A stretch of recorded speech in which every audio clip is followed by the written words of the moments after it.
welcome to yet another episode of What Would They Do? If you're new to the podcast, welcome. If you have listened to our first, can you believe it, 9 episodes, then thank you so much for sticking around, for tuning in, and for trusting me with bite-sized weekly tips to see you take action today. In this episode, I am answering an anonymous listener question, which goes like this. I wonder if you can help me come up with the best strategy to support people based on the prong of my business they fall under: one-on-one support or digital products and courses. How would you handle nurturing them via email so they're ready to buy from me eventually? So, having multiple ways people can work with you or buy from you doesn't make things harder. It just means you have to be more strategic about how you approach your email marketing and how you use data to be very specific with how you serve them via email. And what we're going to do in this episode today is give you some smart and clever ways and approaches to use segmentation and very specific nurture sequences to help you prime those new subscribers, the newest people on your list, with relevant value-adding content that serves them ultimately the right offer at the right time. So in 2025, can you believe it? Mind blown. And beyond, really, if you are still sending mass emails to anyone on your list, you're really missing out on so many sales, so many opportunities to really delight your subscribers, and long-term loyalty where people can't wait to open your emails, can't wait to hear from you because they know it is super relevant and you are speaking directly to them. So email marketing platforms, I have mentioned before, I use Drip, but Kit, Active Campaigns, all the main ones are making it so easy for us to be amazing marketers and really create a super bespoke customer journey and highly bespoke brand touch points with every single subscriber. They're giving us access to all the data, all the insights, all the behavior relevant goodness that we as email marketers need to step up and create those bespoke pathways. Before we dive into some tips, some strategies, some approaches that I use in my business, let's have a look at some general differences between the two buyer types. So one-on-one clients and digital product / course buyers, right? So one-on-one service clients usually are looking for that high-touch experience, something that makes it super easy for them to reach their goals, right? Whether that's launching their new website, whether that is launching their new sales funnel, whether that is new branding for their business. People are wanting something that is specific to them, that is delivered by an expert, and that gets them the results they're looking for. So what they need to hear pretty much from when they enter your world, your universe, your email list is clear messaging that speaks to, that justifies the higher investment that comes with working with you one-on-one, in a one-on-one capacity. And so things that can do that are case studies, so where you're sharing results from your one-on-one client projects, transformation stories, so where your clients are recording little videos and talking about where they were before working with you, what it's meant for their business, and how amazing you are, basically. But also very important, they're looking for personal connection points and personal touch points with you to help them gradually build up that trust in you as the expert who is going to support them. When it comes to digital product buyers and course buyers, really what they're after is quick wins. Right? They want a resource, a toolkit, a template that is going to get them results quickly with their own time as an investment, right? So ultimately, with that comes a lower level commitment to your products, and that then shifts the type of content, type of information, type of emails they need to receive from you. So those emails are heavily focused on the features, also the outcomes, and the how-to guidance. So really telling them that there's step-by-step processes they can follow to get the desired outcome. And your emails to this particular audience really need to focus on affordability. So DIY customers usually don't have the money to hire you one-on-one. So they need something that's budget friendly while still getting them those quick wins. You also need to talk to the element of flexibility. So making it super easy for them to do it in their own time and space and fit it around their existing schedule, right? And you need to talk to the level of ease that comes with it. While there is usually no high ticket, customer experience that comes with it, no one-on-one support, you still need to highlight that even if they're not tech savvy, even if they don't have all the tech tools, even if they don't have VA support, they can pull it off in a matter of hours, days, depending on your product, and make it happen in their own space and time with your guidance, right? So what that tells us on a customer experience level is that you need to start with your customer. So you need to have a deep understanding of their mindset, of the goals they're working towards, and also of the type of content and messages that they need to receive along the way. And the problem is that if you treat all your email subscribers the same, if you're sending them all the same content, hoping they're going to cherry pick from the many, many emails you're sending them and work out where they fit in, what the next step might be, those people are going to drop off. If you send your subscribers the wrong message at the wrong time, they will tune out, and even worse, they will unsubscribe because it's just so irrelevant to where they are on their business journey, so irrelevant to their mindset. And it just shows that you haven't taken the time to get to know them and nurture them in a way that's very specific to their current problems and to the goals that they're working towards. So ways to get around that and hopefully keep them on your list and turn them into paying customers is really using a system that gets to know them intimately as soon as they enter your email list. So your entry point really determines the path you're sending them on. Through your offer suite, through your brand, you're really letting them send you the right signals so you can then in return send them the right messaging. And a great indication of their interests, their goals is how they enter your list. So really make sure you have specific lead magnets for your various offers. So offer separate lead magnets for your service-based clients, for your DIY clients, if you have a membership, for example. So have a look at the various prongs, as this listener so nicely worded it. Really have a look at all your prongs and work out a very specific, very relevant lead magnet. So an excuse for people to get onto your list that you can then take as an indication of the direction you want to send them into. So as an example, in my business, for DIY customers, so people interested in my courses, resources, people who want to improve their customer experience and copy themselves, I have a freebie called 10 strategic survey questions to help people get to know their audience on their own terms in a DIY capacity rather than hiring me to do that for them one-on-one.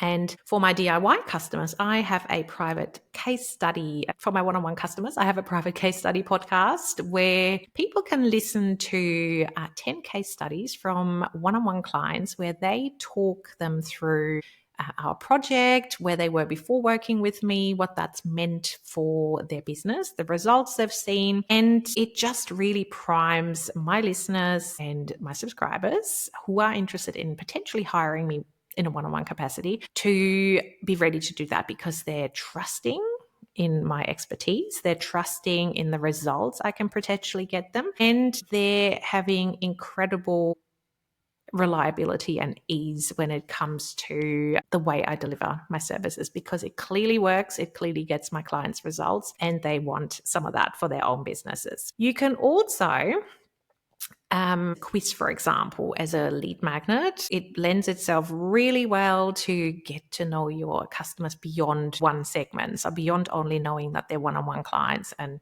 DIY clients, you could go even deeper and find out what industry they're in, whether they have staff. You could ask questions or find out questions that are relevant for your specific one-on-one offers, for example. So if one of your one-on-one offers lends itself to freelancers working by themselves, and the other one is geared towards supporting small scale agencies, you want to work out where that particular subscriber fits in, so you can then send them relevant offers. So have a look at a quiz, for example, where you ask strategic questions to dive even deeper, and then add more tags against your subscriber to make that messaging and the offer even more specific. You can also, once people are on your list, obviously use trigger links to segment subscribers based on the behavior they're showing when you are sending them those nurture emails and you're onboarding them onto your list. So trigger links, if you haven't listened to my previous email episodes, simply are links with superpowers. So people clicking on trigger links indicates to your email platform that they are interested, for example, in your one-on-one offer, that they are telling you, they have a membership, they're considering launching a membership, whatever that looks like. So you can basically program the link to send signals to your email platform and really create a complete picture of your subscriber.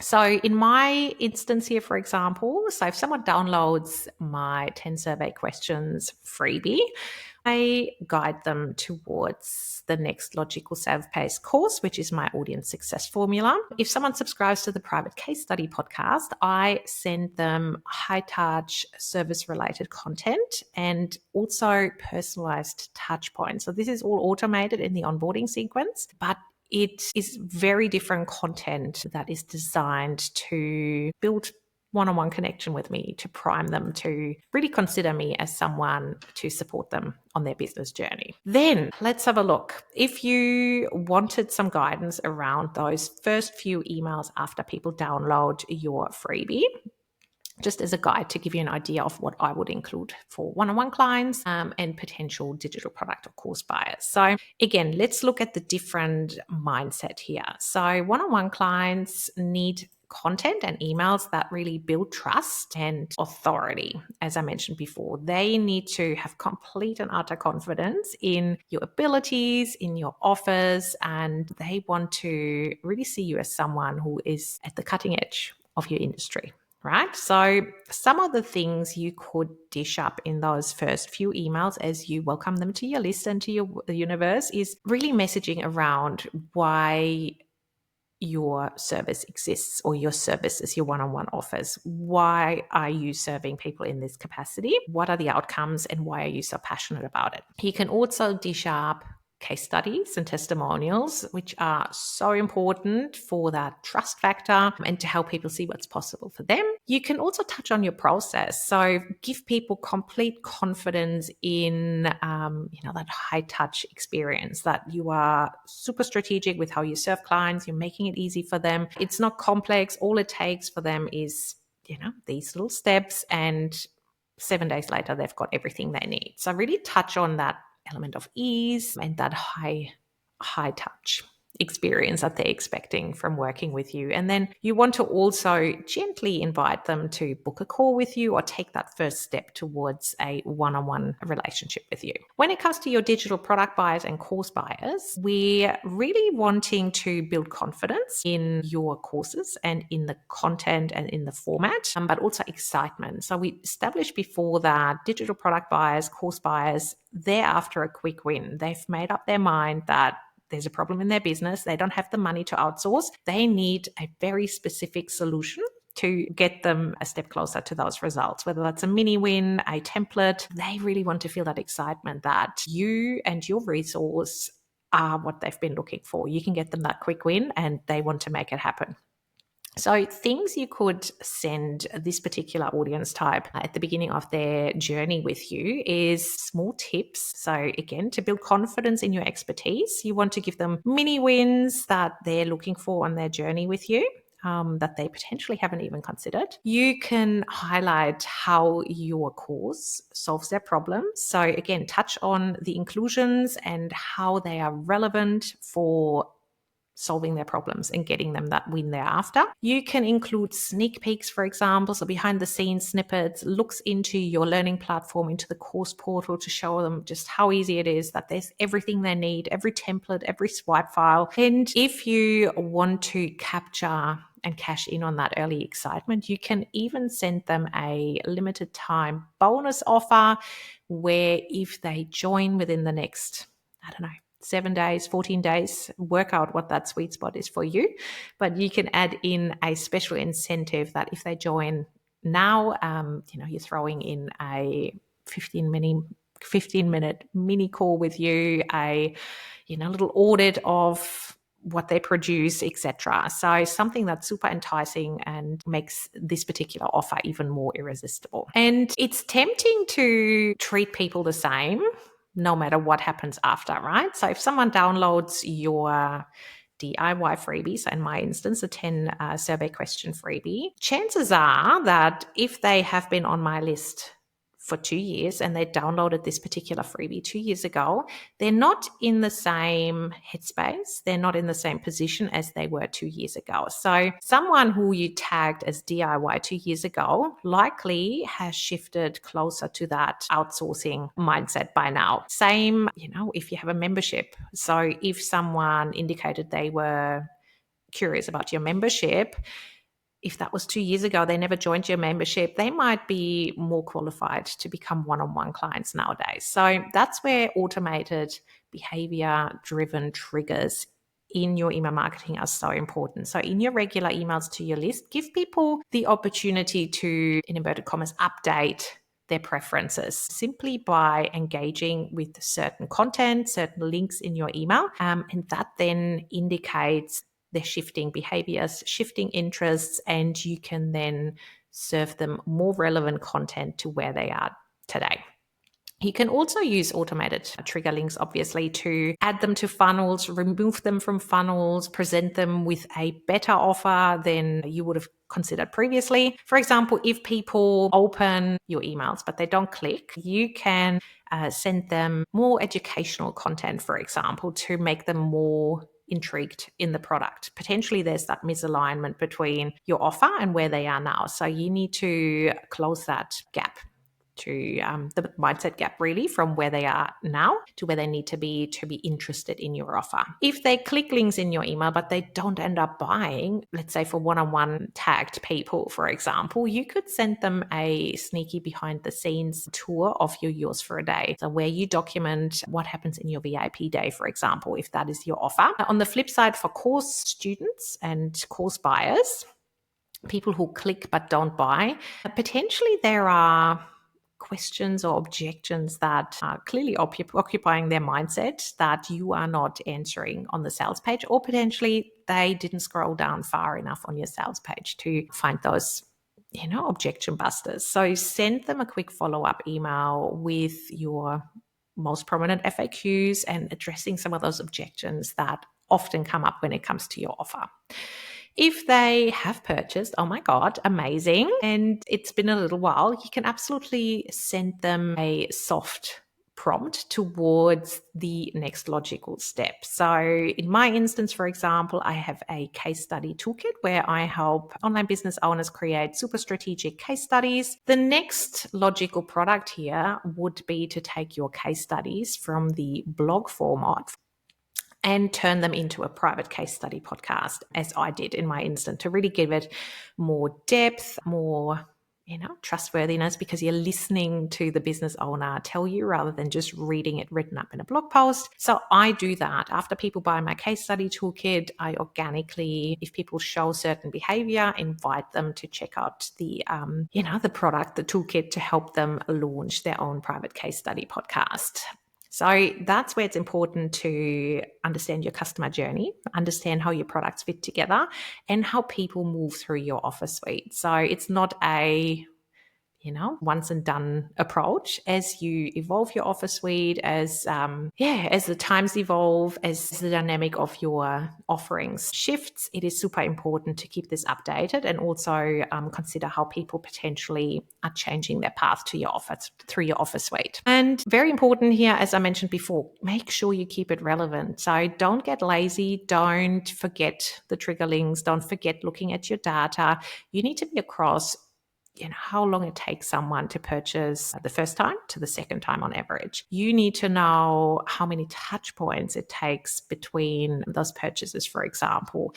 So really fall in love with your data, the data in your email platform, really tap into it, be super curious and be creative when it comes to how you can close the messaging gap and how you can find those little detours and shortcuts through your customer journey to get people what they need faster. So if you now are super, super curious to create those bespoke journeys for every prong in your business, then you can start with auditing your current email strategy. And I would start with asking yourself these 3 questions. So are you actually segmenting your subscribers when they join your list, or are you treating everyone the same? Do you also have a nurture sequence specific to the offer type? So starting with a strategic lead magnet that is highly relevant to that follow-on offer, and content that taps into the very unique mindset of one-on-one customers and course buyers as well. And then last but not least, are you using behavior-driven triggers to keep refining your messaging and keep updating the insights and the subscriber profile that you have in your marketing platform so you can dish up, highly relevant offers at the right time? So that was a lot today, wasn't it? So many considerations, but when you drill down into it, it's really about being strategic, backtracking the best starting point to make people curious about what you have to offer in a paid capacity. So if you would love to feature in an upcoming episode where I, like myself, or a guest expert that I would invite, solve your customer experience headaches, obstacles, questions, then please submit your question via the link in the show notes. You can do that anonymously, or alternatively, you can add your name and business details, and I'll do a bit of snooping before answering to make it even more relevant, and also give you a backlink to your website for a bit of SEO juice. If you enjoyed this episode, I hope you did, please subscribe, leave a review, follow along, share it with anyone who might be interested, because I would love this podcast format to get in front of as many online business owners as possible. Thanks so much for tuning in, and I'll see you next time.